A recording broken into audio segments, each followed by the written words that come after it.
Hello everybody, this is AK. I'm back.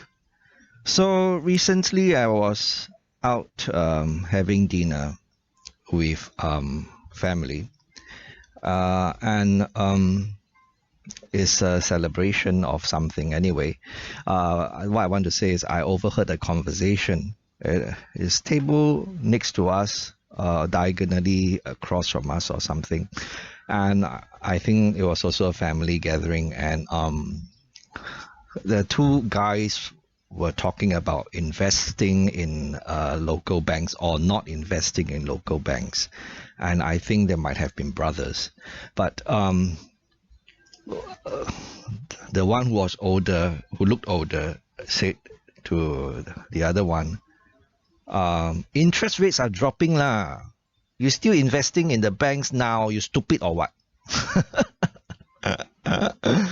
Yeah, or in the using the word that some local influencer likes to use, you come gong or what? So the other guy, wasn't happy. I mean, who would be happy to be called stupid or come gong? He shot back and said, the bank's price so strong, the share price so strong. Why you scared? They went down. I buy. It's going up again.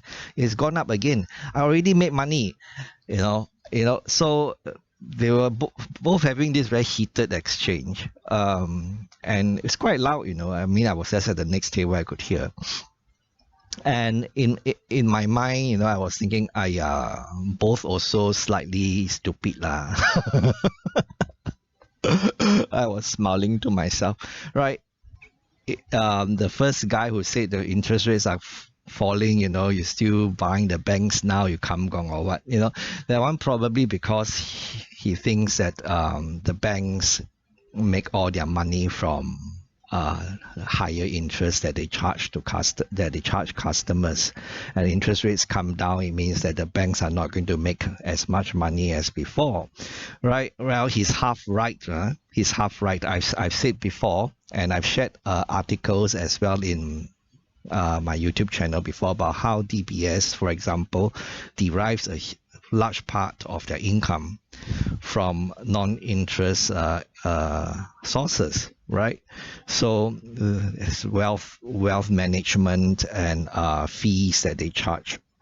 It's becoming quite a significant portion of their income. And same goes for OCBC and UOB, but DBS is leading the pack, right? They account for more than 1/3 of the family offices set up in Singapore, which are, of course, family offices are wealth management centers for the ultra rich, right? We're talking about the ultra high net worth individuals and not just mere peasant millionaires like AK who barely scrap the millionaire lead, right? So he obviously doesn't have the full picture, right? It's like four blind men touching different parts of the elephant. I've used that analogy before. Whereas the younger guy, well, what share price going up means it's doing well? No, it could just mean the multiples are expanding, right? PE expansion, right? So which was what happened to the US stock market, right? It became overvalued because the earnings are not keeping up with expectations of Mr. Market, and then people kept paying higher and higher price. That means the PE ratio became higher and higher, 20 times, 30 times, 40 times, 50 times. I mean, case in point, Tesla's PE ratio is very, very high. All right, because its earnings actually dropping, but the price is still very high. That means price to earnings ratio has actually gone up. So unless earnings can catch up, very high PE doesn't make sense. But people are willing to pay very high PE because they expect the company to grow much faster. And when there's disappointment, the price will fall very quickly, right? So be careful about paying very high PE for businesses, right? Unless you are very sure it's going to grow very quickly. But anyway, I'm going off tangent again, right? So just looking at prices is not investing, right? So always look at valuation. But If you ask me, I'll say I'm somewhere in between the two of them. I wouldn't be buying now, or at least I wouldn't be buying a lot now. If I haven't gotten my feet wet, I might buy a bit.